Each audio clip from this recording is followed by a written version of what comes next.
नमस्कार, capital TV का खास शो 24 करन विपक्ष बेदम देख रहे हैं आप। मैं हूं आपके साथ पूजा। 15 अगस्त को दिल्ली में झंडा कौन फहराएगा, इसको लेकर जबरदस्त रण देखने को मिला और इस रण में दिल्ली के एलजी ने आतिशी मार्लेना के सपनों पर बुलडोजर ही चला दिया। दिल्ली के उपराज्यपाल विनय कुमार सक्सेना ने अरविंद केजरीवाल की जगह मंत्री कैलाश गहलोत को राष्ट्रीय ध्वज फहराने के लिए नामित किया है।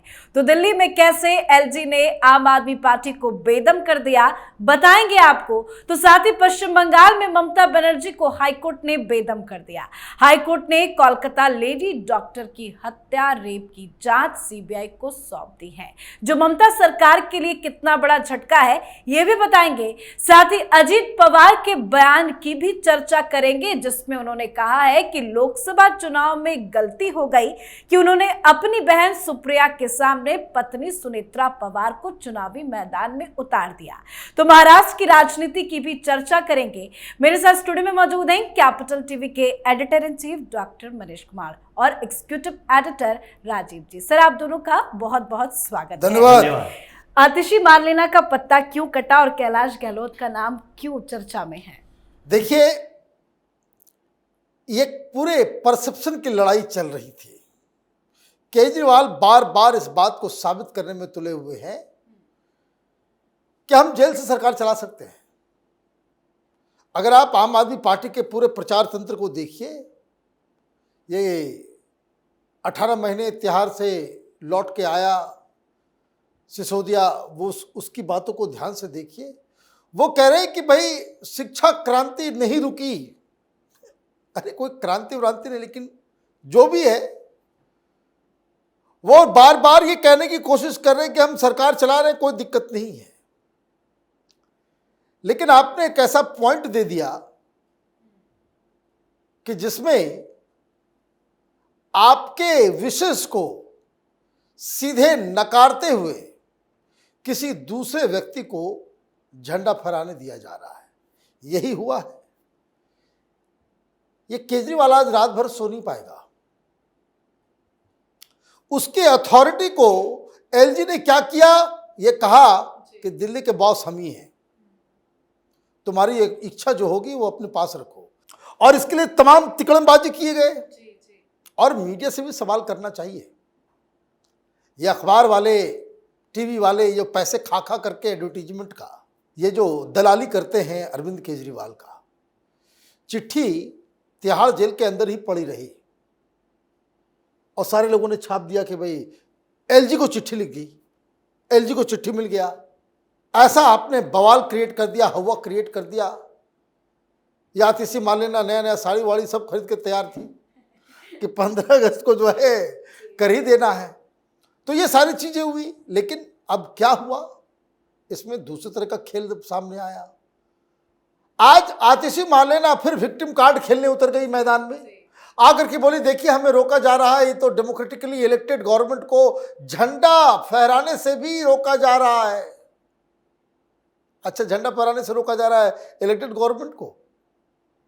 तो एलजी ने कहा चलो भाई तुम लाइन से हटो, कैलाश गहलोत को झंडा फहराने दो। अब इलेक्टेड गवर्नमेंट भी हो गया, सरकार का भी हो गया, और केजरीवाल की हेकड़ी भी नहीं चली, मनमानी भी नहीं चली।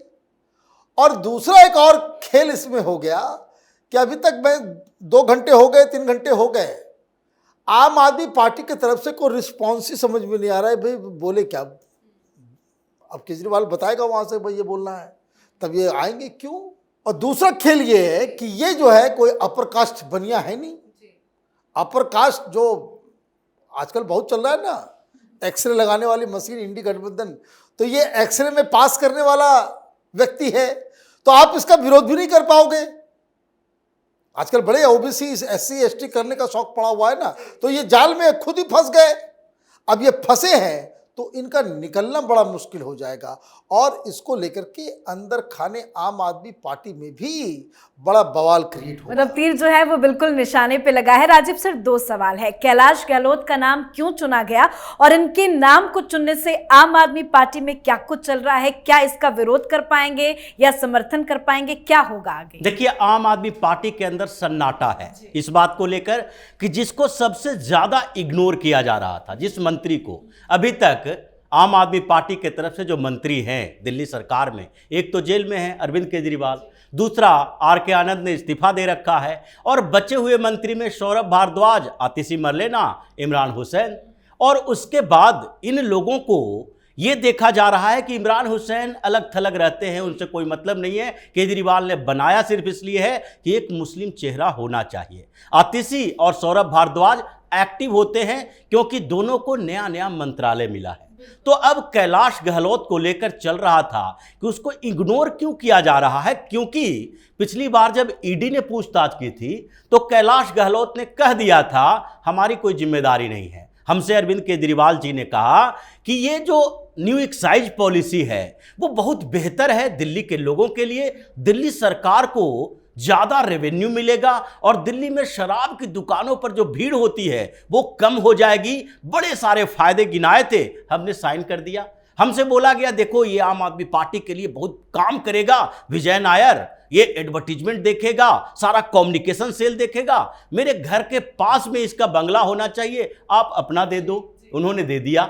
यानी कि इनका कहना था कि हमारी कोई जिम्मेदारी नहीं है, सीएम केजरीवाल ने जो कहा हमने किया, इस घोटाले से कोई लेना देना नहीं है। मतलब केजरीवाल का इस घोटाले से लेना देना है। और उसके बाद से धीरे धीरे पोस्टर से कैलाश गहलोत गायब होते गए, मीटिंग से गायब होते गए। और इस बीच उन्होंने जिस तरीके से अरविंद केजरीवाल और उसकी टीम के खिलाफ मोर्चा खोला, उनको इग्नोर किया जाता रहा। लेकिन इस बीच अगर आतिशी को आप झंडा फहराने की बात देखेंगे और उनको अपना प्रतिनिधि बना देंगे तो आम आदमी पार्टी में खलबली तो मचेगी। गोपाल राय भी गए थे अरविंद केजरीवाल के पास और यह संदेश लेके आए कि नहीं, आतिशी मरलेना झंडा फहराएगी। ये गोपाल राय की खुद की इतनी बड़ी बेइज्जती है जिसे वो स्वीकार नहीं कर रहा कि ये आंदोलन के समय से केजरीवाल के साथ जुड़ा हुआ व्यक्ति जो वरिष्ठ है, आतिशी से सीनियर है, लेकिन फिर भी वो नाम प्रस्तावित कर रहे हैं आतिशी का। लेकिन फिर भी केजरीवाल का कहना था, मानना पड़ेगा।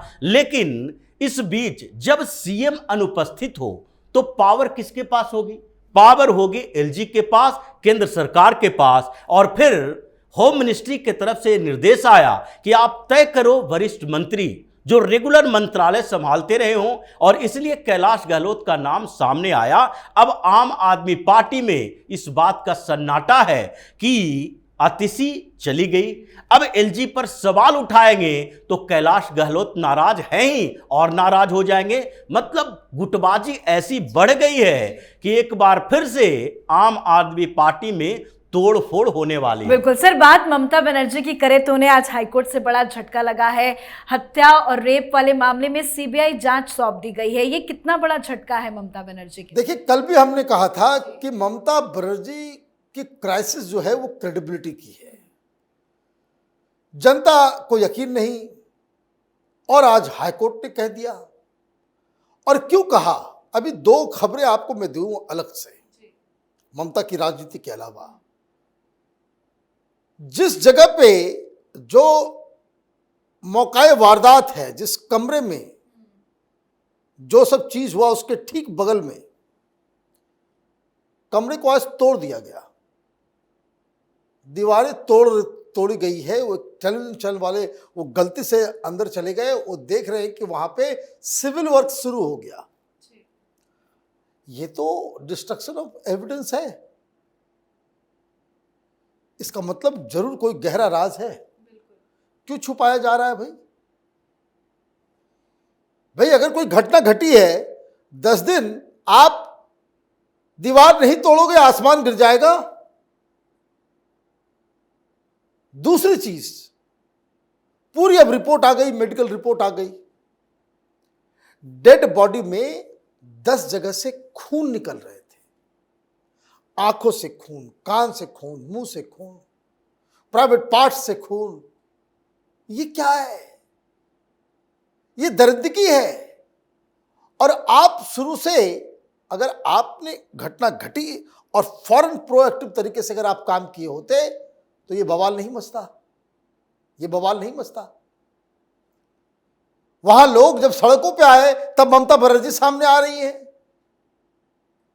मैंने किसी की भी बेटी के साथ ऐसा हो जाए और महिला मुख्यमंत्री के आंखों के नीचे इस तरह का काम हो जाए, आप शांत बैठोगे?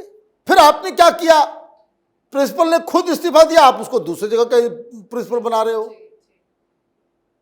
मतलब कई सारी चीजें ऐसे हो रही है कि जिससे ये आभास सा होता है कि Mamata government is not serious about this case. अब हाईकोर्ट तो वैसे ही ममता बनर्जी के ऊपर पूरा अविश्वास है।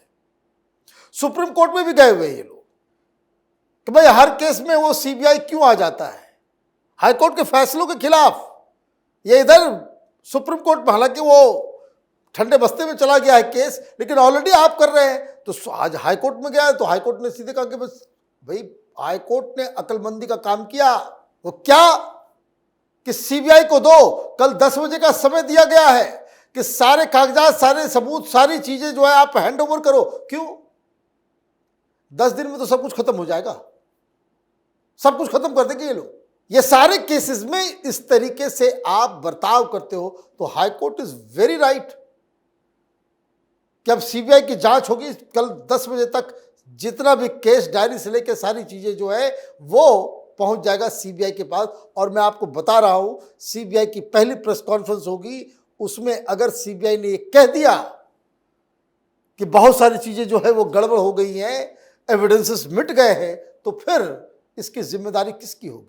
हाईकोर्ट को कहना पड़ रहा है कि उस प्रिंसिपल को सस्पेंड करो, क्यों दूसरी जगह उसको फिर से तुम बना रहे हो? तो कई सारी चीजें हैं। तो कहने का मतलब ये है कि आप देखिए कि जिस तरीके से एक के बाद एक घटनाएं हो रही हैं, चाहे पश्चिम बंगाल हो, चाहे वो दिल्ली हो, चाहे वो यूपी हो, अलग अलग राजनीतिक जो, क्योंकि यह मामला पॉलिटिकल हो गया। पॉलिटिकल इसलिए हो गया कि ममता बनर्जी हर चीज में राजनीति करती हैं। तो ऐसा नहीं है कि आप हर छोटे छोटे, भाई आपका डेलीगेशन पहुंच जाता है हाथरस, याद है? यह हाथरस जब हुआ बहुत लोग पहुंच गए, ये सारे लोग टीएमसी वाले भी वहां पहुंच गए थे। तो अब वहां पे इस तरह का घटना घटी है तो राजनीति तो उसके ऊपर होगी। लेकिन हाईकोर्ट ने अच्छा एक फैसला दिया है।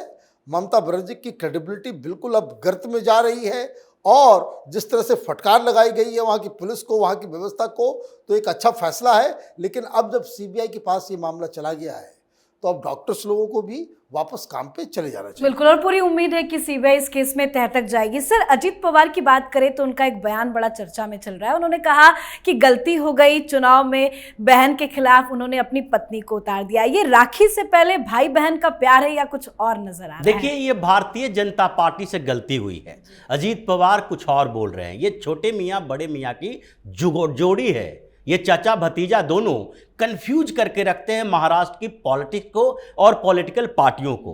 भारतीय जनता पार्टी ने गलती की अजीत पवार को अपने साथ लेकर। ये संगठन के लोग भी अब बात कर रहे हैं कि अजीत पवार की अपनी महत्वाकांक्षा थी कि चाचा से आजाद होकर हम अपनी पार्टी बनाएं, पार्टी पर महाराष्ट्र के अंदर पूर्ण वर्चस्व रखें, क्योंकि अब शरद पवार ज्यादा दिनों तक राजनीति नहीं कर पाएंगे और वो चाहते हैं कि सुप्रिया सुले उनके बाद उनके उत्तराधिकारी बने। ये महत्वाकांक्षा जो थी वो अजीत पवार की थी और उसके लिए हथियार बनाया भारतीय जनता पार्टी को, उपयोग किया गया, भारतीय जनता पार्टी का यूज किया गया।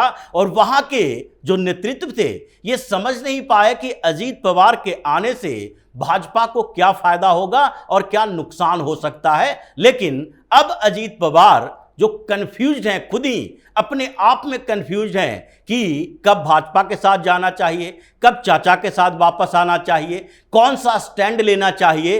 हिंदू मुसलमान एजेंडा, तरीके, हर चीज में उनका कंफ्यूजन देखने को मिलता है। आप भारतीय जनता पार्टी के साथ काम कर रहे हो और वक्फ बोर्ड के मामले में कंफ्यूज्ड बयान देते हो। यानी कि अजीत पवार अपने कंफ्यूजन में ही अपनी पार्टी खत्म करेंगे। जिस व्यक्ति को यह समझ नहीं आ रहा कि विधानसभा चुनाव से पहले हम अपने लोकसभा चुनाव के स्टैंड पर कंफ्यूजन पैदा कर रहे हैं, पछता रहे हैं कि हमें सुप्रिया सूले के खिलाफ सुनेत्र पवार को खड़ा नहीं करना चाहिए। अब विधानसभा चुनाव में आप फिर कहोगे कि जो शरद पवार के नेतृत्व में काम कर रहे हैं लोग, जो उनके वरिष्ठ नेता हैं, उसके खिलाफ हम उम्मीदवार नहीं खड़ा करेंगे। मतलब आप एक कंफ्यूजन क्रिएट कर रहे हो अपने नेताओं कार्यकर्ताओं के बीच। वो आपके साथ क्यों रहेंगे, फिर से वो वापसी करेंगे। इसलिए अब भारतीय जनता पार्टी ने अल्टीमेटम दे दिया है, आपको जो रास्ता निकालना है, जहां जाना है वहां जाओ। आपके बयानों को ढकने के लिए हमारे पास नेता नहीं है। इसलिए अजीत पवार अब जल्द ही न इधर के रहेंगे न उधर के रहेंगे, बीच में सिमट कर रह जाएंगे। बिल्कुल सर, बहुत बहुत धन्यवाद सर आप दोनों का। धन्यवाद। तो स्वतंत्रता दिवस के दिन दिल्ली में कौन झंडा फहराएगा, इसका जवाब मिल गया है। दिल्ली के उपराज्यपाल वीके सक्सेना ने दिल्ली के गृह मंत्री कैलाश गहलोत को 15 अगस्त को राष्ट्रीय ध्वज फहराने के लिए नामित किया है। मतलब केजरीवाल की मांग पर कैंची चल गई है। एलजी के फैसले से आम आदमी पार्टी में लड़ाई भी शुरू हो गई है। तो वहीं महाराष्ट्र में भी चुनाव से पहले जबरदस्त राजनीतिक हलचल तेज है। तो इन मुद्दों पर आप अपनी राय कमेंट कर लिखें। देखते रहिए कैपिटल टीवी। नमस्कार।